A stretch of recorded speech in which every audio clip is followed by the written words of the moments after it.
Hi there, my name is Hans Martinbuff. I'm a recording engineer and music producer who's had the good fortune to work with people like Prince and the Scorpions. For the last couple of years, I've really enjoyed working in immersive audio. I do a lot of Dolby ATMOS stuff, for example, Peter Gabriel's latest album. Now, when I got into immersive audio, I was always a bit frustrated because I had so few immersive tools at my disposal, and I was wondering why I couldn't just use the tools that I'd honed and got comfortable with in stereo in my immersive workflow. Now I can, and this is what I want to show you. It's the Waves Immersive Wrapper. So when I first opened the Immersive Wrapper, it doesn't really look like much, but that's the whole point. You can fill it with whatever plugin you want to use. So in this case, I'm going to use one of my favorite stereo plugins. That's the SSL compressor. And what I usually do with it, I put it on stereo material, let's say like drum overheads. So if one side of the overheads is louder than the others, both will compress all at the same time nonetheless. So just by opening it in the Immersive Wrapper, I have that on my 7.1.2 channel. It doesn't have to be a 7.1.2 channel, by the way. It can be 914, 916, 70, whatever you want it to be. But now I have a multi-channel compressor that acts just like the stereo compressors I love and use all the time. So let me hit play real quick.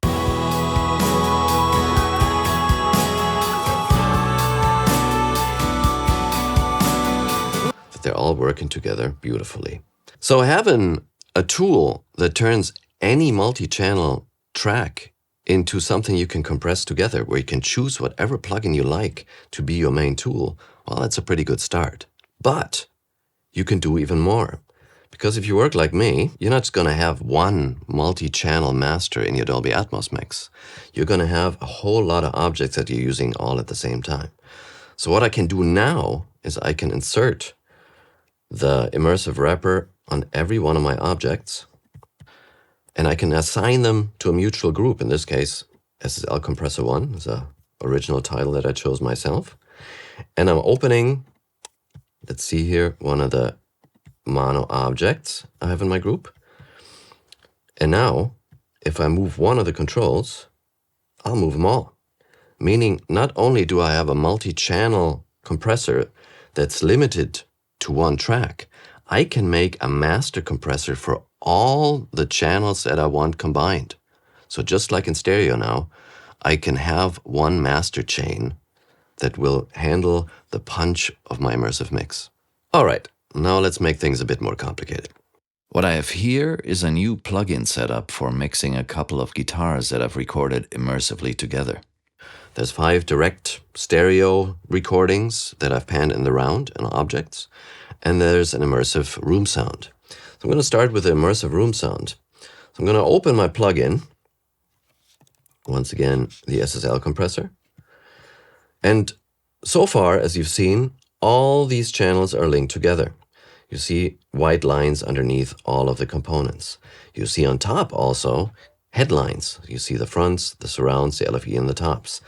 So what I can do now is I can use different settings for different parts of my immersive spectrum. So let's say the front would be different in punch a little bit than the surrounds would be. The tops probably would get a bit more because there's not as much information up there. What I may do now is I'm going to reset there real quick for us all. I will set the fronts to compress quite a bit because I want the punch as I like it. So I want it fairly quick, then attack, release pretty quick as well. Now the surrounds, I'll do a bit less. And I want the attack not to be as big. So I'll just set a fairly slow attack, set this to auto. And then the tops, where most of my high end is, I'm going to put the sidechain filter up there. And compress quite a bit, but just the kind of high-endy stuff that's coming my way. I'll make the attack even faster and the release really slow as it is. And now I have a multi-level immersive plugin that I can use together. So now that I've set up the configuration for my immersive room in my guitar recording, I have the fronts, the surrounds, the tops and all that, I want to link in the individual recordings I've done. So I have 5 different stereo objects here. So I'll open one of them. And you can see here, I have 2 objects that I can place wherever I want to. So right now, if I'm in the all group, like, we started in the beginning with the master, both of them are chosen. Now, right now, when I go to the fronts, where this one is panned, they're not chosen because you don't see the white lines underneath. So what you do is you hit Command and you click on those 2, and all of a sudden they're parts of your front group. You can even make a custom group. Just click on one of the 3 user-defined groups on the left, and then add any channel you like by first clicking on Command and then on the channels.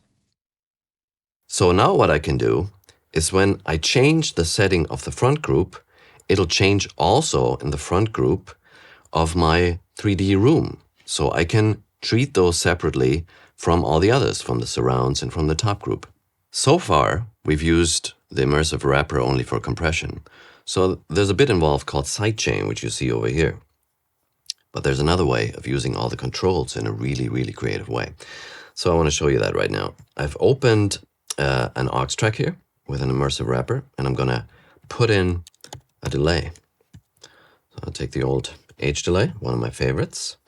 And what I'm going to do now is I'm going to not use the all group with all the white lines underneath, but I'm just going to use the fronts.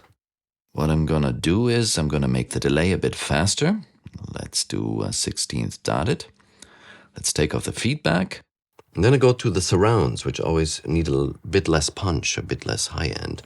So I'll just roll a bit off right here. Just go right here. Maybe go to an 1/8, bit more feedback like this. The LFE I don't want in this at all, so I hit bypass right up here. And the tops, I want even a bit longer. Let's just go to a triplet quarter. Bit more feedback here. And in the tops, I don't need much low end, so I'll roll some of that off. Cool. Now I've created a multi-channel delay. What I'm going to do, I'm going to save it. It's called my 3D delay. And now all I have to do is open Ascend and hit play.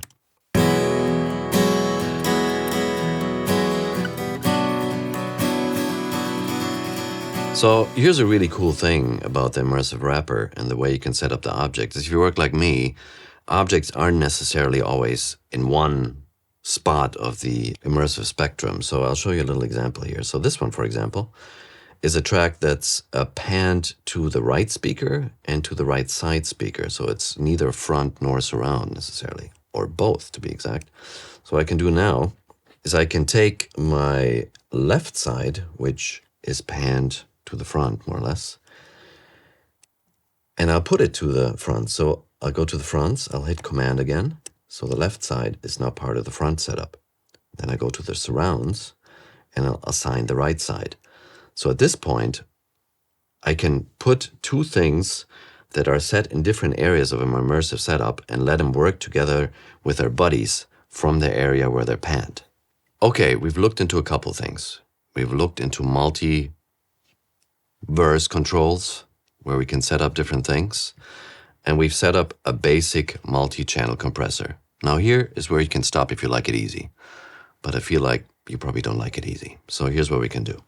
Every plugin we want to use as a multi-channel plugin needs to be sidechainable. Now this makes sense. If you think about a stereo setup over a drum kit, the left side is really loud. It's compressing the right side. It's sidechaining the right side. The left side and the right side are sidechaining each other.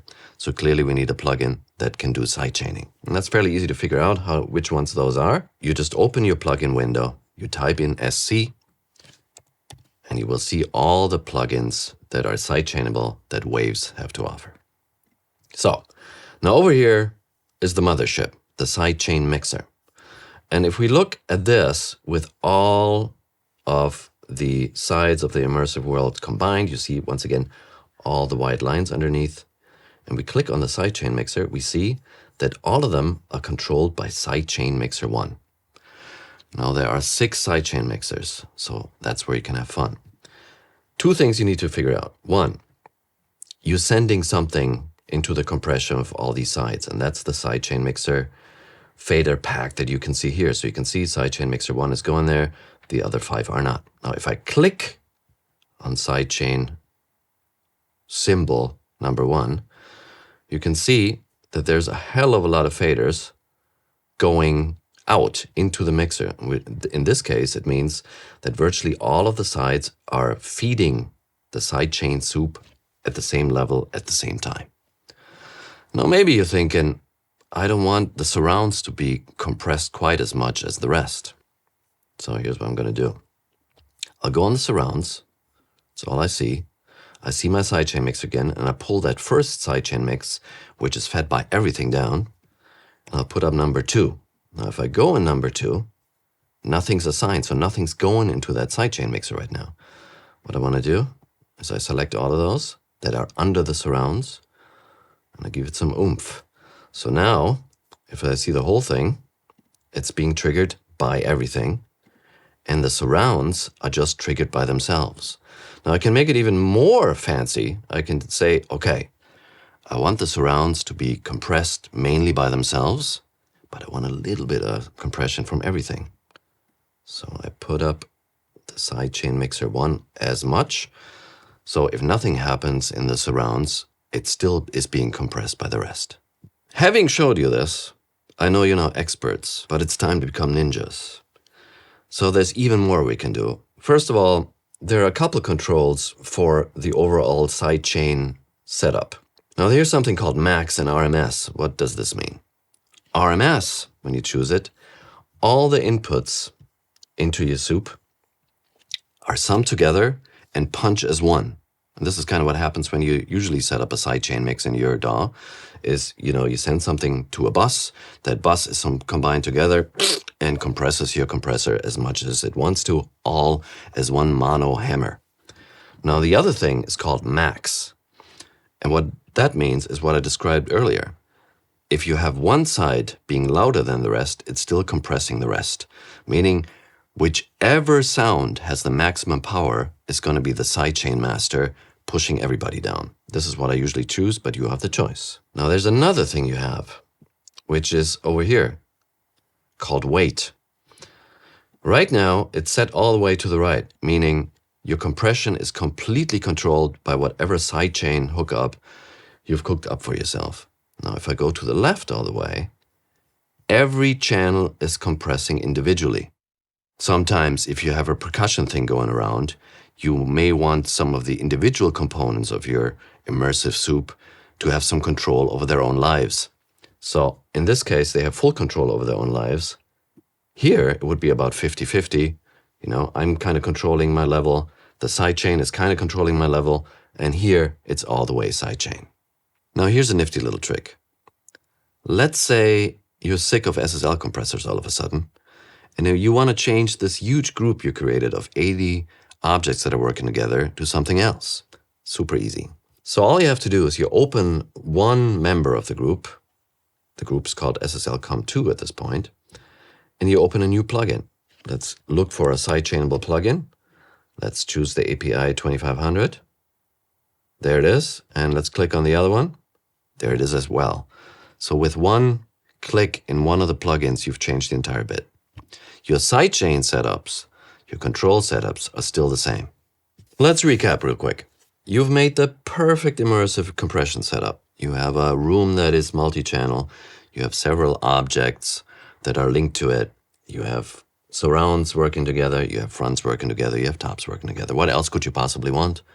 Clearly, you want external compression. You want the kick to push it all down whenever it's supposed to do. So that's pretty easy. You can add external input just like you would in your DAW with whatever plugin you have. In my case, I'll just use the kick sidechain hookup. And you can see as soon as I put in a working external bus that's sending something in there, I have a new fader, which is called external keys right here. And if I look at my sidechain mixer now, it's one of the options that I can pull up sending into my various sidechain mixes to compress whatever it is I have. So in this case, what I can do now, nifty little trick coming up, is I take a new sidechain mixer group, and you can see here none of the faders are up. So I'm just opening the external key one on this, go all the way to 0. You can see all the others are still at 0. We have this mix, we have that mix, and on number 6 now, only the external key. Now, if I go to the overall mixer now, and I have my surround selected. You remember, we put a bit of sidechain mix 1 in there, bit of sidechain mix 2, and now we just add some external compression by just pulling up sidechain mixer number 6. By doing this, I can go to my objects that are connected within the same plugin group and pull up the sidechain mixer, meaning I don't have to assign an external sidechain input for every one of them. Now currently, my object is assigned to surround, but maybe I don't want the overall surround group to be affected by my external key. I just want these objects to be affected by it. So I have to take them off the surround group and hit, we can go to none, pull this thing down, and this one up. All that's compressing my object is the external input, the kick. Well, I hope you all enjoyed my little introduction to this beautiful new plugin, Immersive Wrapper. I'm using it all the time, and I can't wait what you guys can cook up with it. See you next time.